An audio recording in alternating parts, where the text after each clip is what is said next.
Hello, my wonderful, beautiful friends, guys. Welcome back to our /malicious compliance, where people follow exact orders to spite the ones they hate. And in today's episode, we've got nasty Karen customers, bosses writing people up, students against nasty principals, and one OP tells a story about a demotion that had huge consequences. So sit back, relax, and enjoy the stories. Also, if you're listening to this voice on the Dark Fluff channel, you're at the right place. If not, it should only be on the Dark Fluff channel. Let's dive in, guys. So this happened a long time ago, back when I used to work at a supermarket. This happened at 9 a.m. on a Saturday. The following went down. This man approaches my register with a cart full of items, and I say to him, "Good morning, would you like a bag?"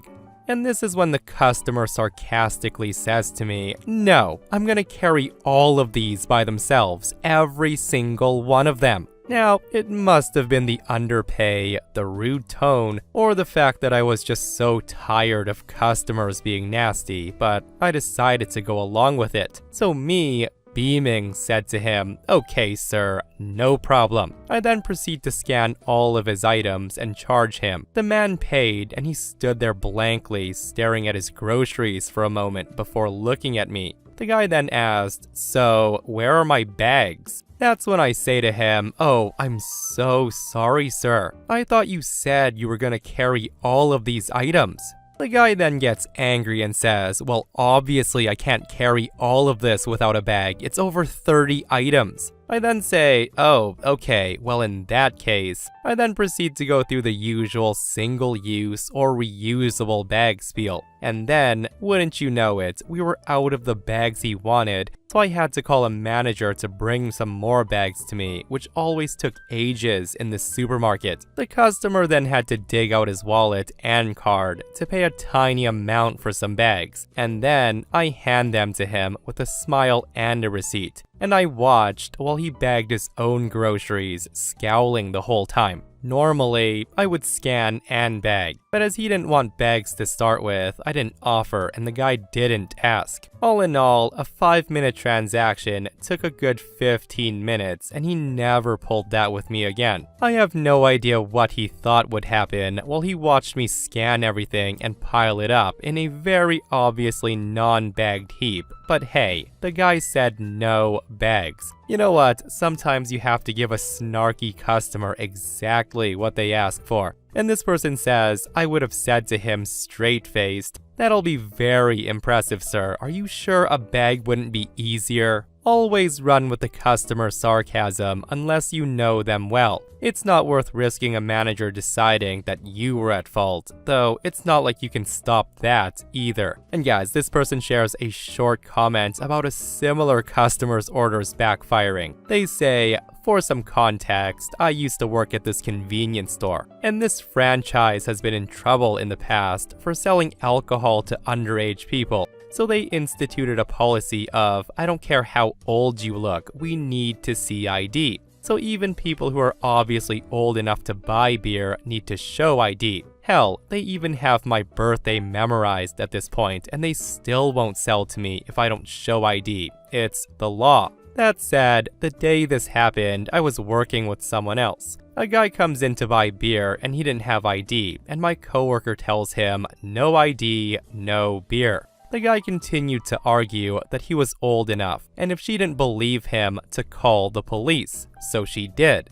While they're waiting on the township police to show up, a state trooper pulls in to get gas, and the guy starts harassing the cop about my coworker not selling him beer due to no ID when he clearly was old enough. The state trooper kept the dude busy long enough for the township police to show up. I was in the back stock room, and when I came out, all my coworker said to me was, I don't know what he said to the cop that came in, but the next thing I know, they walk him outside and he's handcuffed and being loaded into the back of a police car. It turns out, the man had a warrant for his arrest.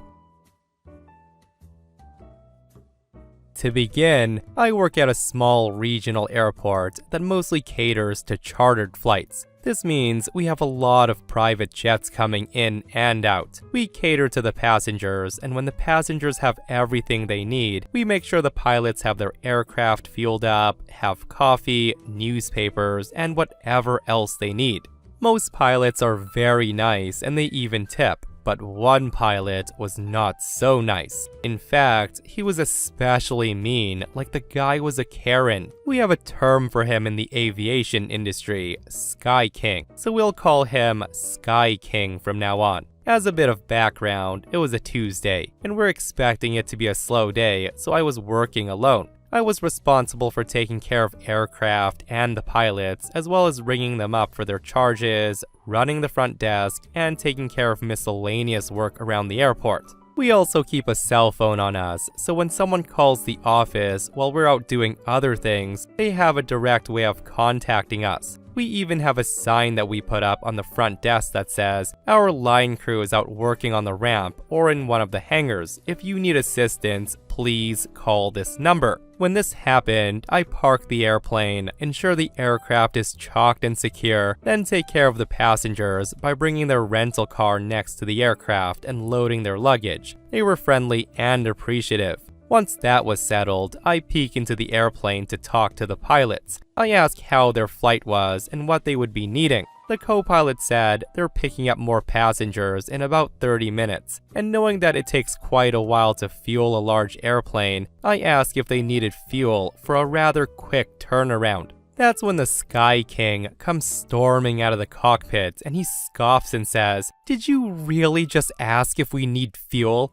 Being caught off guard, I respond, yes, He then says to me, "Instead of bugging me, how about you piss off for 5 minutes and let me figure it out?" I respond, "I'm sorry, I was just trying to..." He then interrupts and says, "Piss off, I'll call you when I need you." Now, I specifically remember thinking, what the heck was up this guy's butt at the time? So I walk away from the aircraft a bit shaken up, but I was so upset as I've never had a captain scream at me before. I figured, okay then, if you want to call me when you need me, then you can call me when you need me. So I proceed to do everything else I had on my list for the day. I swept our maintenance hangar, did an oil change on our aircraft tug, bled the brakes on our jet porter, and detailed our company's private jet. That's when I looked at the clock and I realized that Sky King's passengers probably arrived about an hour and a half ago. So I returned to the terminal and Sky King is pissed. He screams at me and says, "Where the hell were you?"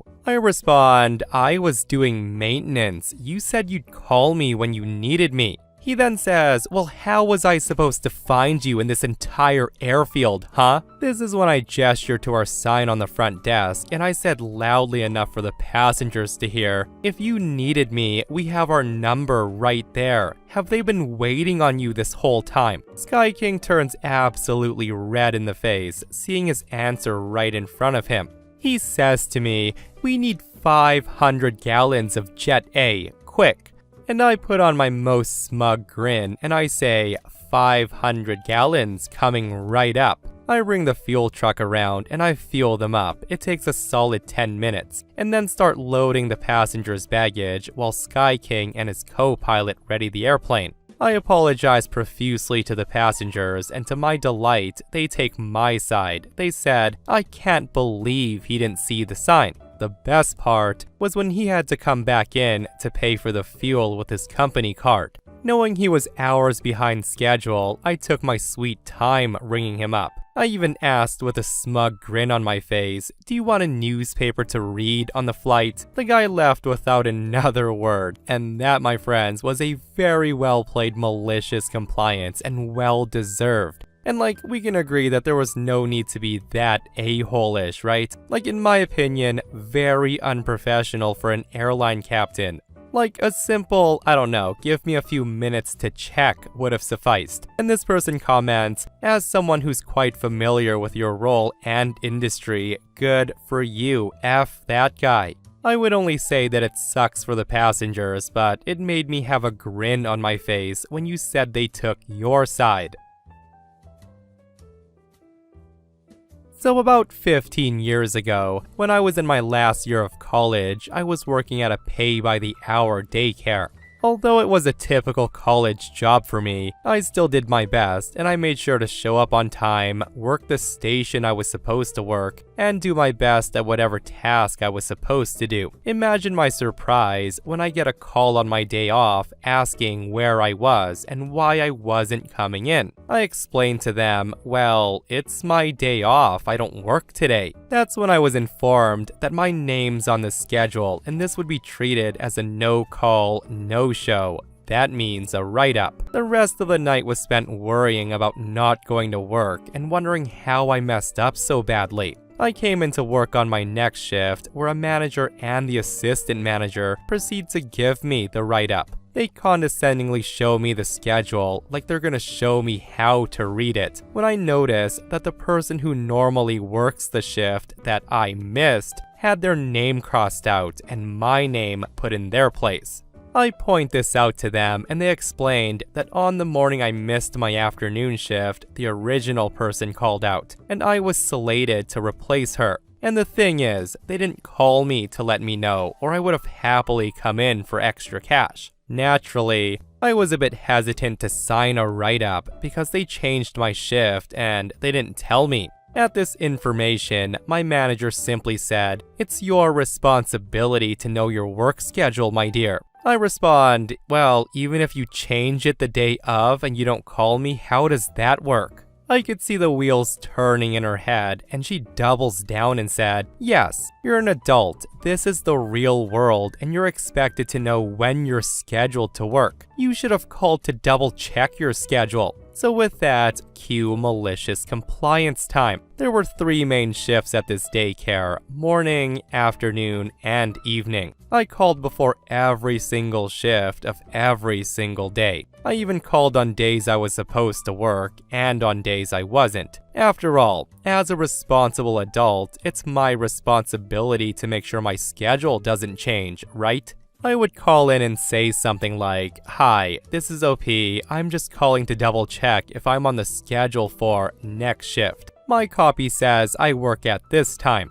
It didn't take long, although it took longer than it should, for them to call me again into the office. They told me that they would call me from now on should the schedule change. Sometimes, I do wonder what happened to them until I remember that I don't give an F. Yeah, the nerve of that boss to make OP sign their write-up for something that was clearly not their fault.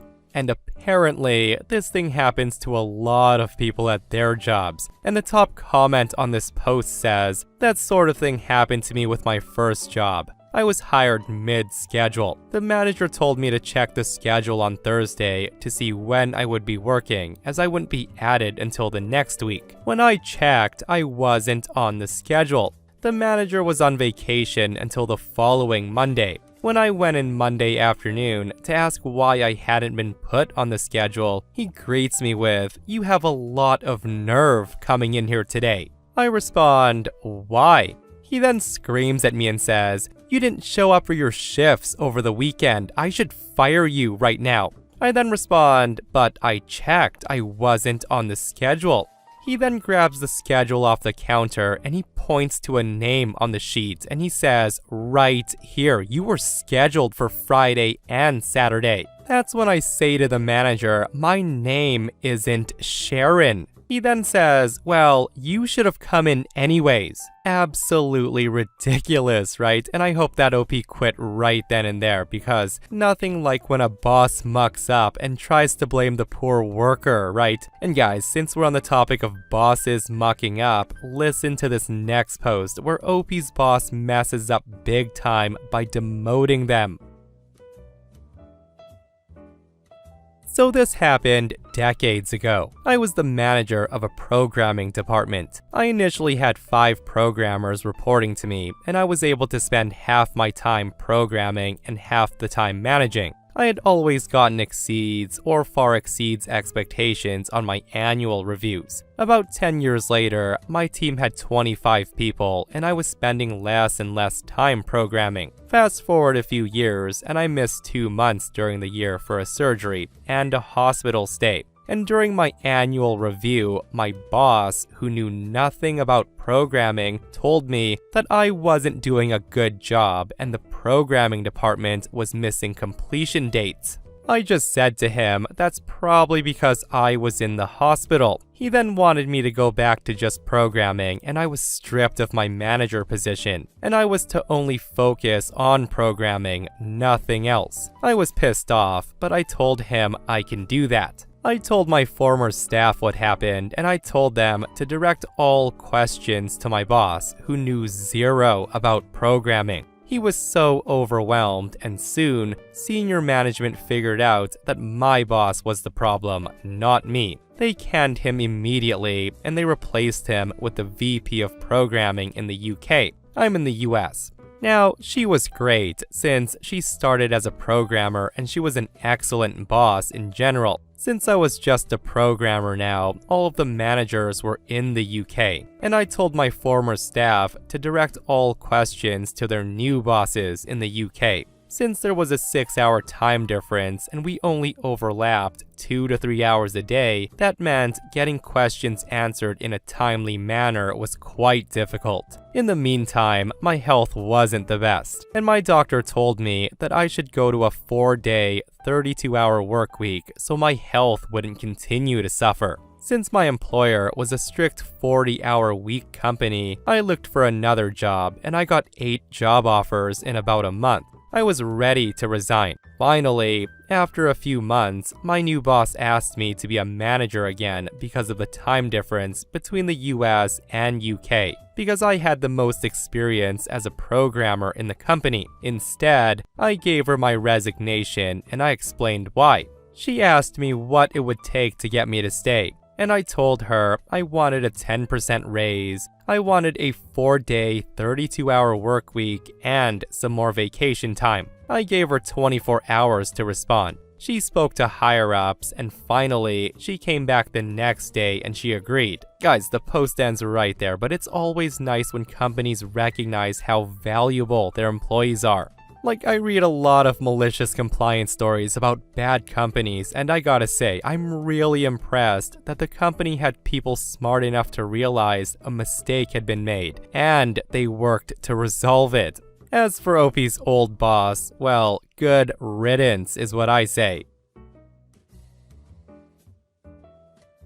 This happens in a large store in a European country. When you purchase something from them and for any reason you want to return the item, their policy is they never give money back. They only give you a voucher, redeemable same day only. I went to the store today and I purchased quite a long list of items. I got home and my wife looks at them and says, "We don't need some of them." I go back to the store, barely 20 minutes pass. The returns manager just smiles at me as I tell her I just purchased these and I would like to return them. She tells me that since I stepped out of the store, she can't refund. She can only give me a voucher and I must buy something else. Now here's the thing, I had already bought everything I needed. I tried to reason, but she was adamant. Those are the rules. You stepped out of the store, you don't get a refund, we're done here. And that's when it clicked. I asked, so if someone wants to return an item without leaving the store, they can get the money back, yes? She responds, yes.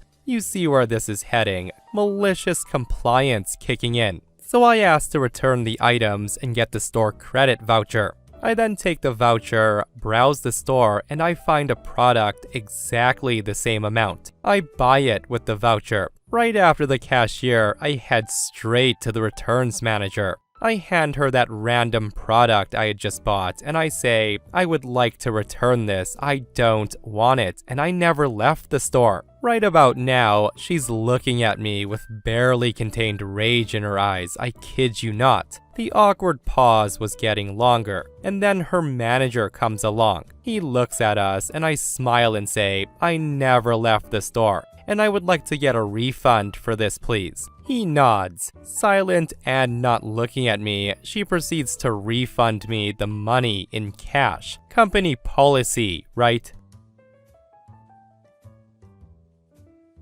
Okay, so I'm not sure if this truly qualifies as malicious compliance, but it's as close as I can find to describing it. This takes place in 1994, and I'm in 8th grade, 13 years old.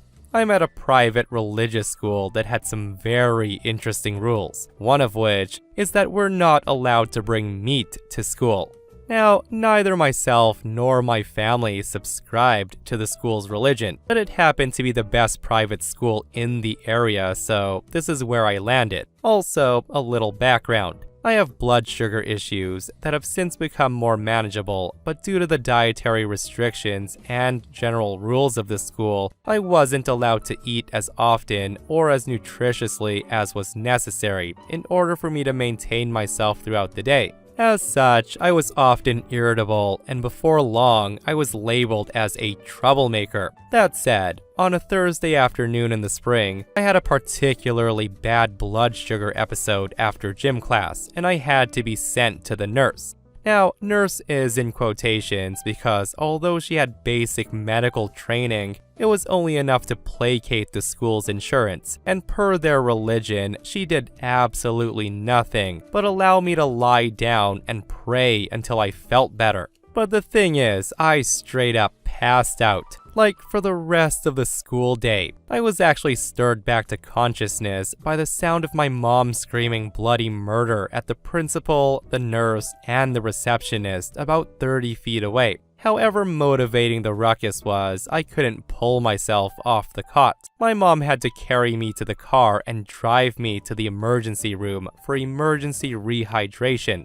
I didn't return to school on Friday, prompting my best friend Craig to call and check on me. I told him what happened, and he said he had a plan, so cue malicious compliance. The following Monday, we had gym in the morning. On this particular day, we were doing timed mile runs. Now, I've always been a gangly dude with an above average stride, so my average mile time was pretty good. I was one of the first to finish, with Craig coming close behind. We went to the grass to relax, and Craig pulls something out of his waistband of his shorts. It's his mom's credit card. He then tells me that his dad's cell phone is in his gym locker. Now, it was uncommon in 1994, but not unheard of, as his dad's line of work required one, and Craig's parents were stinking rich, so they had one. We asked for permission to go change for lunch, since the run's all we're doing today. The gym teacher says yes, and we haul our butts to the locker room.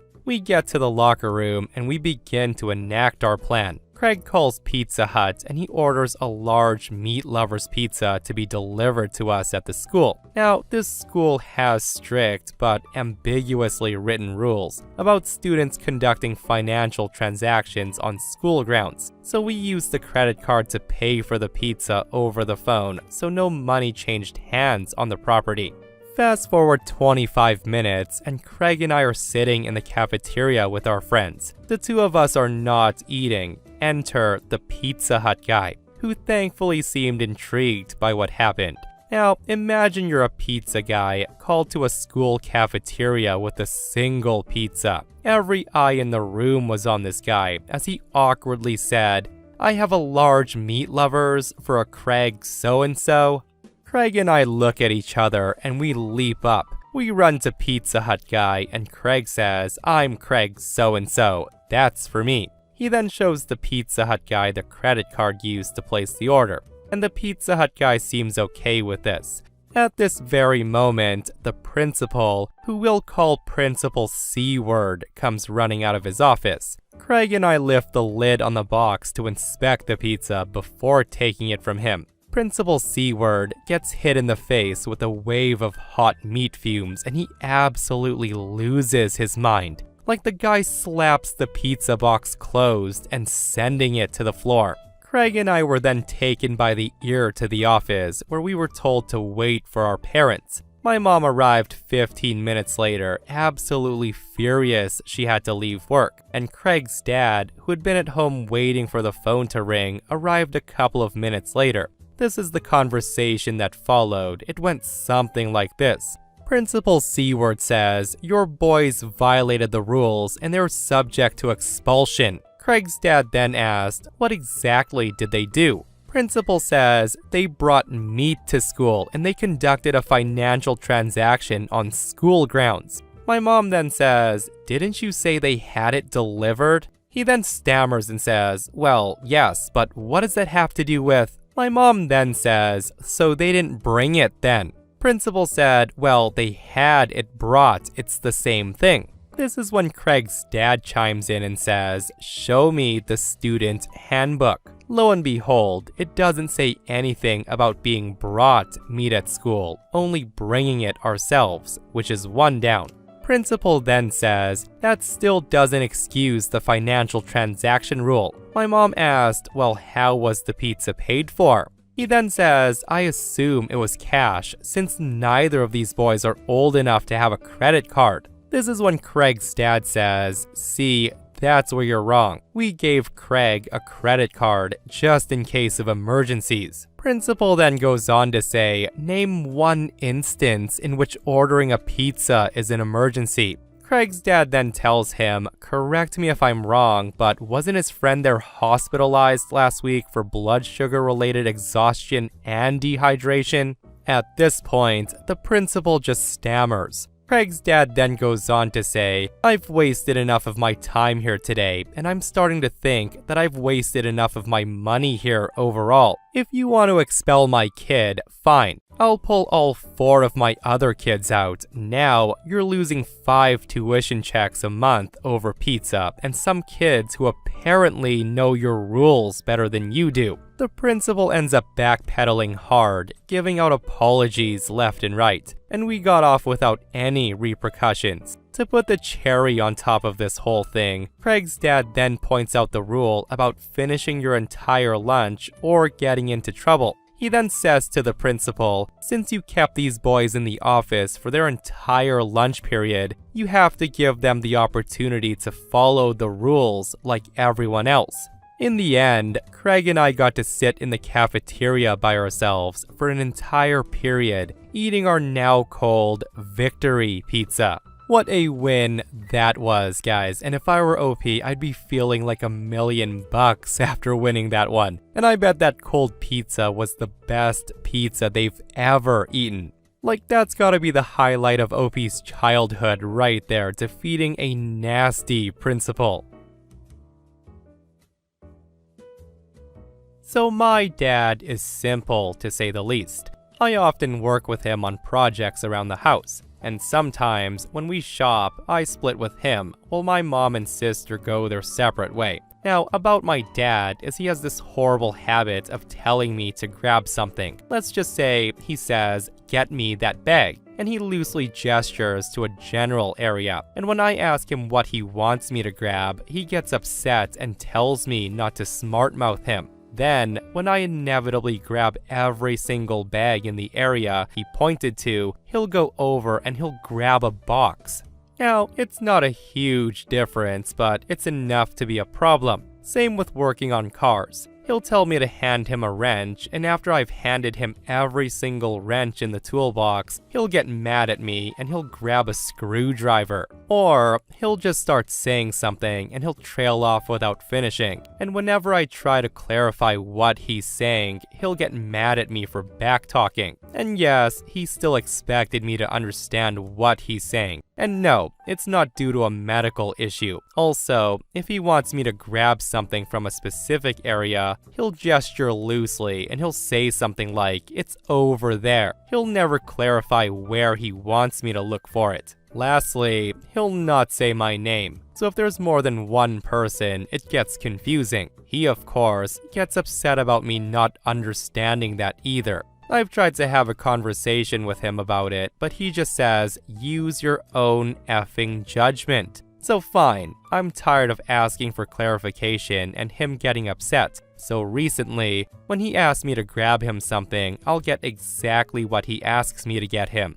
even if I know exactly what he's talking about. If he doesn't use my name, I just don't do it. And if he gestures vaguely at an area, I'll just walk over to it and I'll stand still. So that all said, it came to a head last night when he told me to grab him a towel rather than a blanket. I just asked him what type of towel he wanted. He rolled his eyes and he said, "Okay there, smartass, just get me a regular towel." So I went to the kitchen and I get him a hand towel. He got really upset and he yells, "What the F am I supposed to use this towel for? I need a damn blanket."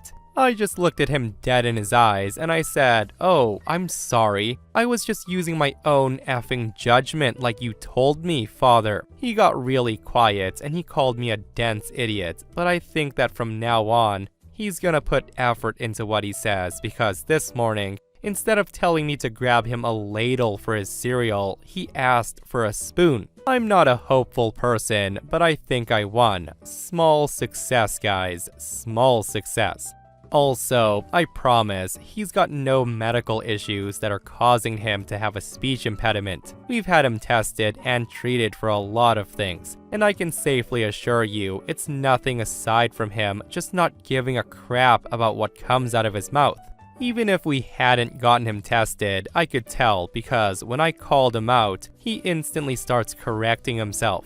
Even then, if he did have a medical issue, would it give him the right to take out his problems on me or my sister rather than simply fixing it himself? I don't think I deserve to be cussed out because he might have had a medical problem. I'm his child, not his punching bag. And that, my friends, brings us to another end of r/malicious compliance. Guys, I hope you enjoyed today's stories. If you did, hit that thumbs up. And if you're not subscribed, consider subscribing so you don't miss these crazy stories. And if you missed the last episode on the channel, it's an r/petty revenge episode, where psycho Karens are causing trouble on airplanes and they're getting taught lessons they won't forget. Guys, go check it out if you haven't, and myself and Stevie Boy will see you guys in the next one. We love you.